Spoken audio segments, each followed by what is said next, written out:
उत्तर प्रदेश के मुख्यमंत्री योगी आदित्यनाथ ने एक बार फिर विकास और कानून व्यवस्था दोनों मुद्दों को एक साथ सामने रखा है। कुशीनगर में करीब 525 करोड़ रुपए की विकास परियोजनाओं का लोकार्पण और शिलान्यास करने पहुंचे मुख्यमंत्री ने साफ कहा कि डबल इंजन की सरकार गुंडागर्दी बर्दाश्त नहीं करती है। अगर कोई रंग में भंग या उपद्रव पैदा करता है तो यह सरकार उससे कायदे से निपटती है। अब प्रदेश में नो कर्फ्यू नो दंगा, यूपी में अब सब चंगा। देखिए खास रिपोर्ट। पिछली सरकारों ने रुचि ली होती तो कुशीनगर का नौजवान पलायन नहीं करता। आज मैं कहता हूं, जब यूपी पुलिस की भर्ती होती है,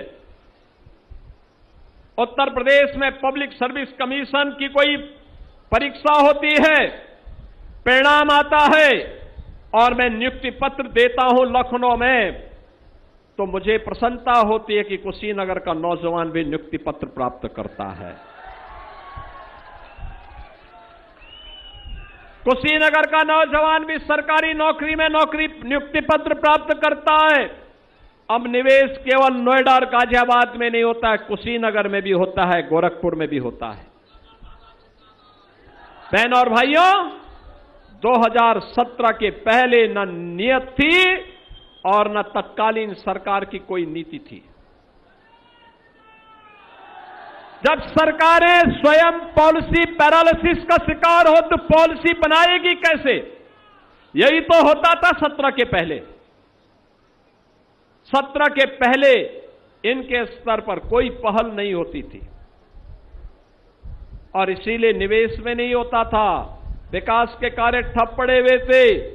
गरीब के राशन पर, गरीब के स्वास्थ्य की सुविधा पर, गरीब की रोजगार पर इस सपाई गुंडे कब्जा करके एक गरीब को तबाह करते थे।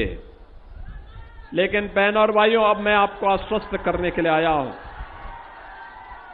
ये डबल इंजन की सरकार गुंडागिर्दी बर्दाश्त नहीं करती है।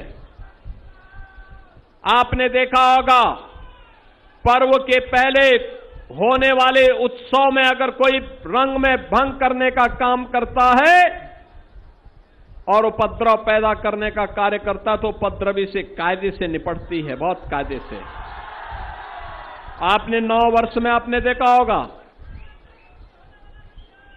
कोई उपद्रव नहीं, नो कर्फ्यू नो दंगा। यूपी में अब सब चंगा। अब यूपी में सब अच्छा है, कोई दंगा नहीं।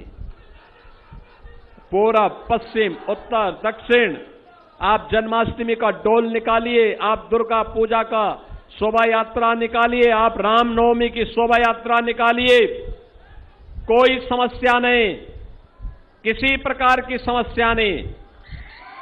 बहनों और भाइयों, ये सुरक्षा का वातावरण, हम बेटी को भी सुरक्षा देंगे, हम बेटी को भी सुरक्षा देंगे, व्यापारी को भी सुरक्षा देंगे, सभी को सुरक्षा देकर के नौजवान के हाथ को काम देंगे, हर बहन को स्वावलंबन के पथ पर अग्रसर करेंगे, हर गांव को बेहतर कनेक्टिविटी के साथ जोड़ करके आवागमन को आसान बनाएंगे।